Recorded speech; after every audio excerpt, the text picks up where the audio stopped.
Hello students, आज के segment में बेटा हम फोकस करेंगे separation and isolation of DNA fragments via gel electrophoresis. Before starting this topic मैं आपको क्लियर कर दूं कि जेल इलेक्ट्रोफोरेसिस एक प्रोमिनेंट टूल है जो हम बायोटेक में भी यूज़ करते हैं, बायोकेमिस्ट्री में यूज़ करते हैं, माइक्रोबायो में यूज़ करते हैं, केमिस्ट्री में यूज़ करते हैं। बेटा किसी भी चार्ज मॉलिक्यूल को सेपरेट करने के लिए under the influence of electric field on electrophoretic sheet coated with agro gel. तो क्या होता है इस टेक्निक में और कैसे क्वेश्चन बनेंगे आपके बायोटेक से, उसको आज हम डिस्कस करेंगे। तो हेडिंग डाल लें, separation and isolation of DNA fragments. Separation and isolation of DNA fragments. कैसे हम डीएनए फ्रेगमेंट्स को सेपरेट करें, क्योंकि प्रीवियस लेक्चर में मैंने आपको डिस्कस कराया था कि after obtaining DNA from a particular host हमने डीएनए को कट लगाया था बेटा molecular scissor like EcoR1, HindD2, SAL1, PBU1, PST1। जब हमने कट लगा लिया तो हमारे पास वेरियस फ्रेगमेंट्स अवेलेबल हो गए थे। अब उसमें से हमें डिजायरेबल जीन की आइसोलेशन करनी है, तो हम कौन सा टूल यूज करने वाले हैं? Gel electrophoresis. Gel electrophoresis. तो प्रोसीजर पे जाने से पहले हम डिस्कस कर लेते हैं बेटा कि इलेक्ट्रोफोरेसिस होता क्या है, ये कैसी टूल है और इसका मेन मोटिव क्या है, कैसे हम सेपरेट करेंगे। तो first of all write down the electrophoresis. क्या है ये टेक्निक? तो electrophoresis is a tool used to separate any charge moiety. Any charge moiety, कोई भी चार्ज मॉलिक्यूल जिसके ऊपर कोई चार्ज है बेटा, पॉजिटिव चार्ज या नेगेटिव चार्ज, या तो उसके ऊपर पॉजिटिव चार्ज है या नेगेटिव। जैसे कुछ protein like acidic protein are negatively charge, basic protein are positively charge, RNA है उसके ऊपर नेगेटिव चार्ज है, डीएनए है उसके ऊपर नेगेटिव चार्ज है, उनको सेपरेट करने के लिए हम यूज करते हैं any charge moiety like DNA, RNA, proteins etc. तो use to separate any charge moiety under the influence of electric field on the basis of charge density on electrophoretic sheet coated with agro gel. ये एक ऐसी technique है बेटा जिसमें हम किसी भी चार्ज मॉलिक्यूल को सेपरेट करते हैं इलेक्ट्रोफोरेटिक शीट के ऊपर, जिसके ऊपर हमने कोटिंग की है एग्रो जेल से। और किसके इन्फ्लुएंस में हम सेपरेट करते हैं बेटा? Electric field. किसके इन्फ्लुएंस में सेपरेट करते हैं? Electric field. और किसके बेस पे सेपरेट करते हैं? Charge density. तो आपसे क्वेश्चन पूछा जाए on which principle gel electrophoresis is based, तो आप जाएंगे चार्ज डेंसिटी के साथ। तो it is based over the principle charge density. Charge density के बेस पे, मतलब जितना चार्ज होगा मॉलिक्यूल के ऊपर उतना ही वो मूव करेंगे बेटा पॉजिटिव और नेगेटिव। यदि किसी चार्ज मॉलिक्यूल किसी भी मॉलिक्यूल पे नेगेटिव चार्ज है तो वो एनोड की तरफ रन करेगा, यदि पॉजिटिव चार्ज है तो वो कैथोड की तरफ रन करेगा। चार्ज डेंसिटी यहाँ पे आप लिख सकते हैं, positively charge molecule move towards cathode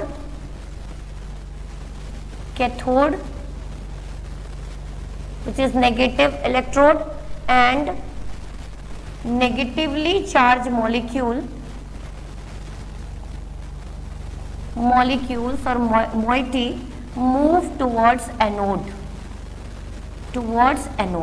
किधर मूव कर जाएगा? एनोड। ये इंपॉर्टेंट है, नेट में भी कई बार क्वेश्चन आया है, तो ये आपको पता होना चाहिए कि पॉजिटिवली चार्ज मॉलिक्यूल कैथोड की तरफ जाएंगे और नेगेटिवली चार्ज मॉलिक्यूल एनोड की तरफ जाएंगे। तो before going over the diagrammatic explanation of gel electrophoresis, थोड़ा सा हिस्टोरिकल बैकग्राउंड देखते हैं कि इसको डिस्कवर किसने किया था। तो this gel electrophoresis first discovered by A Tiselius. Tiselius को की कंट्रीब्यूशन है बेटा सबसे पहले जेल इलेक्ट्रोफोरेसिस को कैरी आउट करने में। तो उन्होंने कैसे जेल इलेक्ट्रोफोरेसिस बनाई, तो मैं आपको थोड़ा सा बता दूं। इसके अंदर एक इलेक्ट्रोफोरेटिक एपरेटस होता है, एक ग्लास की स्लैब होती है, इलेक्ट्रोफोरेटिक शीट होती है जिसके ऊपर हम एग्रो जेल की कोटिंग करते हैं, और डीएनए लोडर होता है जिसमें हम डीएनए फ्रेगमेंट्स की लोडिंग करते हैं। और जब हम उसको किसी भी बैटरी से या किसी भी चार्ज सोर्स से कनेक्ट करते हैं, तो यदि आपके मॉलिक्यूल के ऊपर पॉजिटिव चार्ज है तो वो कैथोड की तरफ जाएगा, और नेगेटिव चार्ज है तो वो एनोड की तरफ जाएगा। तो यहाँ पे हम किसको सेपरेट करने वाले हैं, डीएनए फ्रेगमेंट्स को। तो डीएनए पे कैसा चार्ज होता है बेटा, नेगेटिव, तो डेफिनेटली डीएनए फ्रेगमेंट्स किसकी तरफ मूव करने वाले हैं, एनोड की तरफ। आ जाते हैं बेटा सिंपल इलेक्ट्रोफोरेटिक शीट की पिक्टोरियल रिप्रेजेंटेशन पे। आपके सामने इस तरह का एक ग्लास स्लैब होता है जिसको इलेक्ट्रोफोरेटिक शीट कहते हैं हम। उसको हमने किससे कनेक्ट कर दिया बेटा, किसी भी बैटरी सोर्स से कनेक्ट कर दिया, कैथोड से और एनोड से। ये आपको यहाँ पे दिख रहे हैं डीएनए वेल और डीएनए लोडर, जहाँ पे हम डीएनए फ्रेगमेंट्स की लोडिंग कर देंगे क्योंकि हमें उनको सेपरेट करना है। क्लियर। अब यहाँ पे आपको बहुत सारी लेन दिख रही हैं, तो आपको जो ये लेन दिख रही है इसको बोलते हैं अनडाइजेस्टेड डीएनए। ये कट ही नहीं लगा तो डेफिनेटली ये मूव नहीं करेंगे, तो these are undigested DNA bands. Lane 1, ये डायरेक्ट क्वेश्चन नेट में बनता है कि लेन 1 में जो आपको दिख रही है वो कैसी दिख रही है बेटा, अनडाइजेस्टेड बैंड। लेन 2, 3, 4 में आपको कैसे फ्रेगमेंट दिख रहे हैं, ये पूरा का पूरा जो आपको, this is first lane, this is second, third, fourth, fifth, sixth और सेवेंथ। इसके अंदर जो आपको ये सारे दिख रहे हैं these are digested DNA bands.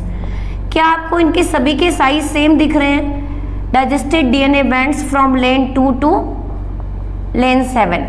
कितने फ्रेगमेंट्स हैं उसके बेस पे ये सेपरेट होते जाएंगे। तो ये आपको यहाँ पे दिख रहा है बेटा कि जो लार्ज फ्रेगमेंट है दे रिमेन टुवर्ड्स कैथोड। जो लार्ज फ्रेगमेंट्स हैं डीएनए के वो किधर रह जाते हैं, कैथोड की तरफ। क्योंकि स्मॉल फ्रेगमेंट छोटे हैं और उनके ऊपर चार्ज डेंसिटी ज़्यादा है, तो वो किसकी तरफ प्रोग्रेस कर रहे हैं बेटा, किसकी तरफ भागते नजर आ रहे हैं, एनोड की तरफ। These are small fragments. तो ये एक सिंपल सी बात थी, एक बार फिर से एक्सप्लेन कर देती हूँ। ये एक ऐसी टेक्निक है बेटा जिसमें हम एक इलेक्ट्रोफोरेटिक शीट लेते हैं, इलेक्ट्रोफोरेटिक शीट लेते हैं, फिर हम उसको कोटिंग करते हैं बेटा, हम उसकी कोटिंग करते हैं। This is your cathode and this is your anode. This one is negative terminal and this one is positive terminal. Clear. तो यहाँ पे हमने डीएनए की लोडिंग कर दी, इसीलिए हमने इसको डीएनए लोडर कहा, डीएनए वेल कहा। लोडिंग कर दी, इसके बाद डीएनए फ्रेगमेंट सेपरेट हो जाते हैं। बड़े फ्रेगमेंट्स किधर रह जाते हैं बेटा, नेगेटिव टर्मिनल की तरफ, और छोटे किधर मूव कर जाते हैं, पॉजिटिव टर्मिनल की तरफ, क्योंकि डीएनए के ऊपर कैसा है, नेगेटिव चार्ज है। तो 2-3 क्वेश्चन बनते हैं। एक तो हमने इस इलेक्ट्रोफोरेटिक शीट की कोटिंग किससे की है, इलेक्ट्रोफोरेटिक शीट की कोटिंग किससे की है। तो इलेक्ट्रोफोरेटिक शीट जो आपको दिखाई दे रही है, it is connected with your battery और charge source and it is coated with agarose gel. एक वाइट कलर का पाउडर फॉर्म में अवेलेबल होता है which is obtained from seaweed. Seaweed से हम ऑब्टेन करते हैं, पाउडर फॉर्म में आता है, और जब उसको हम हॉट वाटर, डाइल्यूट वाटर में डिसॉल्व करते हैं, यूनिफॉर्म स्प्रेड कर देते हैं किसके ऊपर, इलेक्ट्रोफोरेटिक शीट पे, हैविंग सीविंग इफेक्ट। तो कुछ प्रोसीजर के ऊपर चलते हैं जो आपके क्वेश्चन कवर करेंगे। तो right down the procedure behind gel electrophoresis. Now start with the procedure. क्या किया हमने जेल इलेक्ट्रोफोरेसिस में, तो सबसे पहला स्टेप है dissolve एग्रोजेल which is available in market in powder form in distilled water and obtain a paste of uniform consistency। Uniform consistency का आपके पास एक पेस्ट आ गया। अब इस पेस्ट को हम किसके ऊपर स्प्रेड करेंगे बेटा, इलेक्ट्रोफोरेटिक शीट पे। तो second step, uniform spreading of एग्रोजेल on electrophoretic sheet, जो ग्लास स्लैब की बनी होती है, ग्लास की बनी होती है, उसके ऊपर यूनिफॉर्मली स्प्रेड कर देंगे। This is the critical step, क्योंकि यदि बहुत थिक स्प्रेडिंग हो गई तो भी डीएनए फ्रेगमेंट्स उसमें मर्ज हो जाएंगे, और यदि बहुत थिन होगी तो डीएनए फ्रेगमेंट सेपरेट नहीं होंगे। तो this is the critical step कि हमें यूनिफॉर्म स्प्रेडिंग करनी है। नाउ द थर्ड स्टेप, हमें सेपरेट किसको करना है, डीएनए फ्रेगमेंट्स को। Then loading of DNA fragments in DNA well. DNA well में हमने उसकी लोडिंग कर दी। After loading your electrophoretic sheet is connected with charge source. Now after loading of DNA well, electrophoretic sheet is connected with battery और any charge source, क्योंकि हम इसको separate कर रहे हैं। किसको सेपरेट कर रहे हैं बेटा, कोई भी चार्ज मॉलिक्यूल को, तो हमने इसको कनेक्ट कर दिया। तो जैसे ही हम कनेक्ट करेंगे, क्योंकि डीएनए के ऊपर नेगेटिवली चार्ज है, स्टार्ट रनिंग टुवर्ड्स एनोड। तो as DNA fragments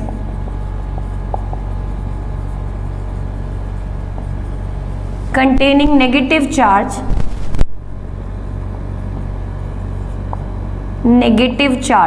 due to phosphate moiety, due to phosphoric acid.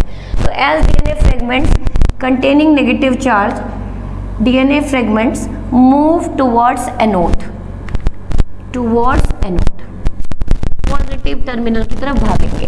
कौन से तेजी से भागेंगे, स्मॉल फ्रेगमेंट। तो small fragments move further away from loader as it consists of small size and high charge density, क्योंकि उसके ऊपर चार्ज डेंसिटी क्या है बेटा, ज़्यादा है। तो चार्ज डेंसिटी ज़्यादा होने की वजह से डीएनए फ्रेगमेंट्स किधर मूव कर गए, पॉजिटिव टर्मिनल की तरफ।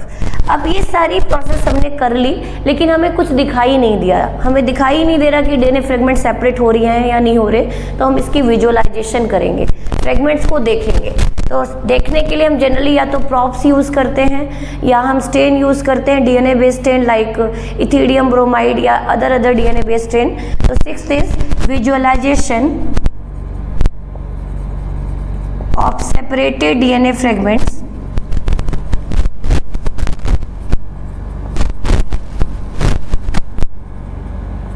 under UV field after treating or incubating electrophoretic sheet in the solution of ethidium bromide। हमने सेपरेट कर लिया, हमने डीएनए फ्रेगमेंट्स को सेपरेट कर लिया, देख लिया, विजुअलाइज कर लिया। लेकिन हमें सारे फ्रेगमेंट से लेना देना नहीं है। We need just a specific gene, specific fragment और डिजायरेबल जीन। तो अब हम इसको हाइब्रिडाइज करेंगे डीएनए प्रॉप के साथ। तो next step is hybridization of separated DNA fragment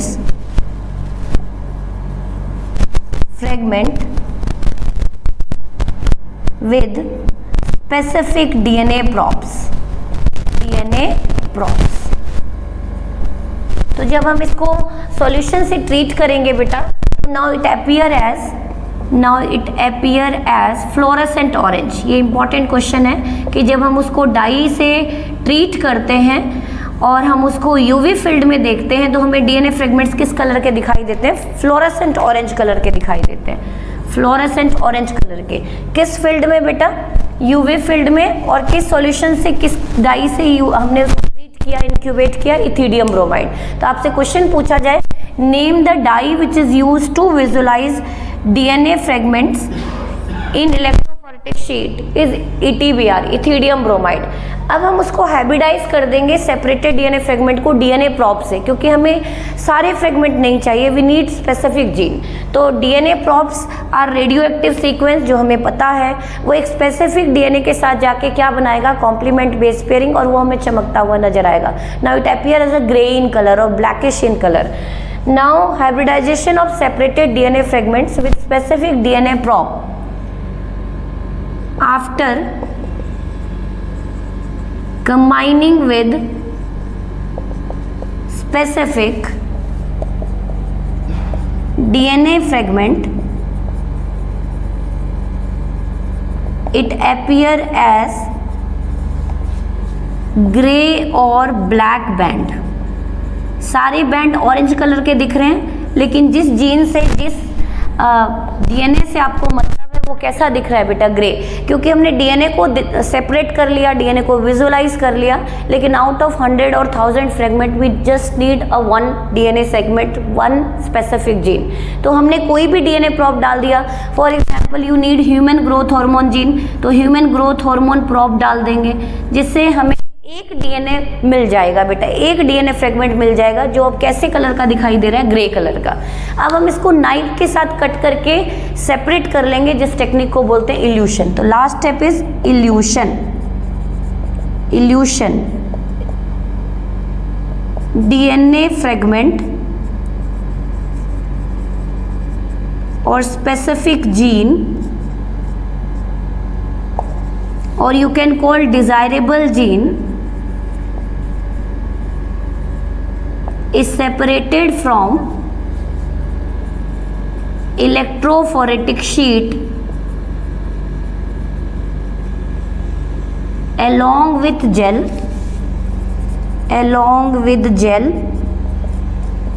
called evolution. इस टेक्निक को क्या बोलते हैं? इल्यूशन। अब इस बार बार रिपीट नहीं करना। तो जो हमारे पास डिजायरेबल जीन आ गया, now it is subjected to most important tool used in RDT program is PCR. तो पीसीआर से हम इस डिजायरेबल जीन की नंबर ऑफ कॉपीज बना सकते हैं। तो एक बार फिर से डायग्राम पे आ जाते हैं कि हमने डीएनए फ्रेगमेंट्स को सेपरेट कर लिया बेटा। जब हम इसको कलर देंगे, हम ETBR से ट्रीट करेंगे, तो ये हमें किस कलर के दिखाई देंगे? Now it appear as a fluorescent orange colour. किस कलर के दिखाई देंगे? Fluorescent orange colour under the influence of electric field.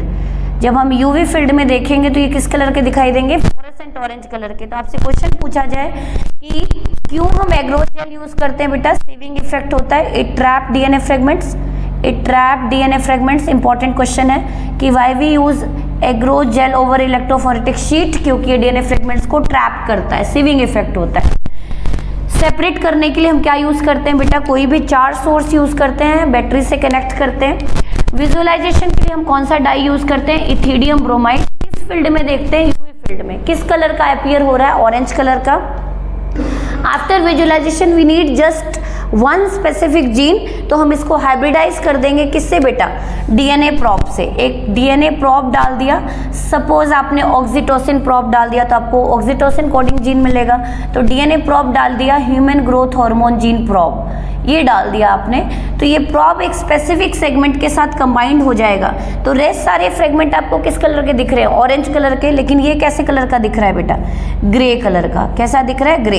This is the gene of interest, जिसमें हमारा इंटरेस्ट है, जिसको आगे हम जीन क्लोनिंग के लिए भेजने वाले हैं। तो अब हम इसको कट करके अलोंग विथ जेल नाइफ के थ्रू सेपरेट कर लेंगे।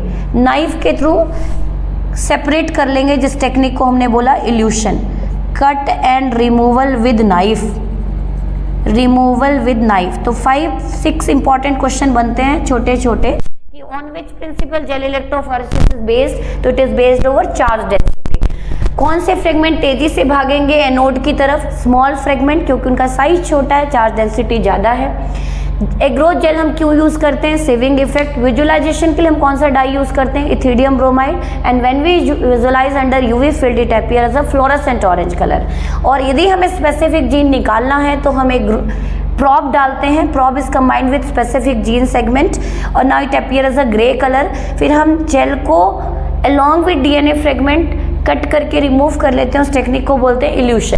फर्दर इस जीन सेगमेंट को हम वेक्टर के अंदर लाइगेट कर देते हैं बेटा with the help of DNA ligase. Now we obtain rDNA और फिर हम उसको होस्ट के अंदर इंट्रोड्यूस कर देते हैं फर्दर फॉर जीन क्लोनिंग। तो this is the complete explanation of gel electrophoresis. Thank you.